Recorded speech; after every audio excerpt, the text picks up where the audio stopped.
I recall right at the time that all of the rest of the sports world had to cease what they were doing. All the things that you had coming up, free agency and the draft, were things that could be done virtually. But there were many people who were wondering whether you could or should do it.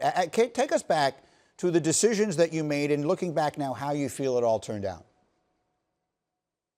Well, Mike, none of us knew. We were living in very uncertain times. It was difficult for all of us to sort of be able to predict even a couple of days in advance.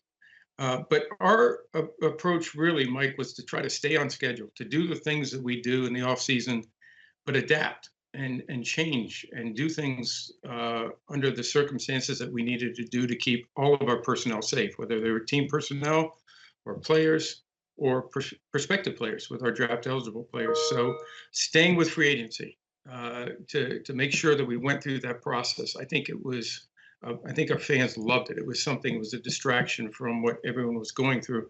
Of course, the draft was extraordinary. We could not have been happier.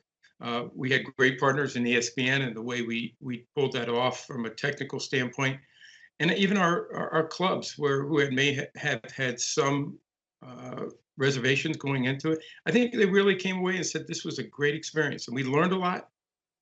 We did it within the guidelines established. We kept everyone safe, and I think once again we proved that we can bring people together. And we had a great opportunity to be able to really do something great for the people on the front lines that were going through so much and helping us so much. So it's been a different off season for us. It should be. But it's also been a chance for us to show that we can adapt and do things right. It was hugely successful, and it was all done virtually. Now comes the contact part of what is a contact sport. And there were stories today that there were some players on the Texans and the Cowboys, including Ezekiel Elliott, who tested positive for the coronavirus. And so how does that impact your planning as far as beginning training camps and all the other work that is in front of you? It doesn't, Mike, because all of our medical experts indicated that as testing becomes more prevalent, and we're going to have positive tests. Our players who are going to be in that, our personnel are going to be involved in the front office. Our league office employees have been involved. So positive tests are going to happen. The issue is, can we obviously prevent as many of those from happening?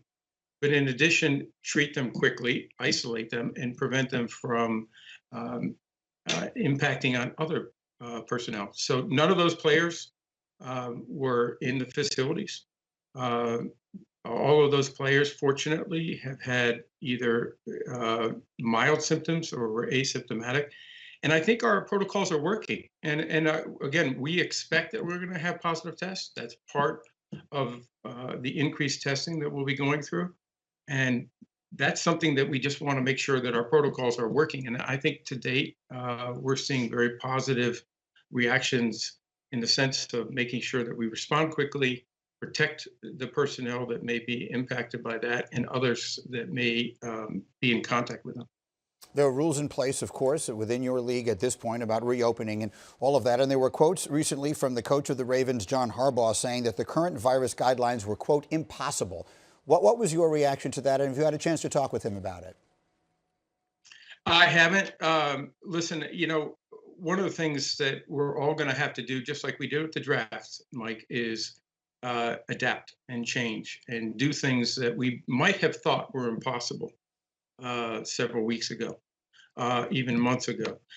So from our standpoint, what we have to do is do that. And so the protocols are stringent. They're designed to be that because they're protecting the safety of our players and our personnel, including coaches, and making sure that we're doing everything reasonable.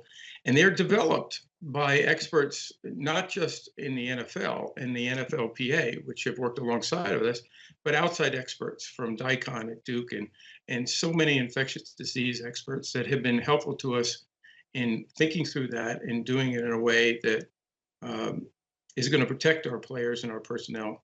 But also, it will evolve. As the circumstances change, we'll be changing our protocols appropriately.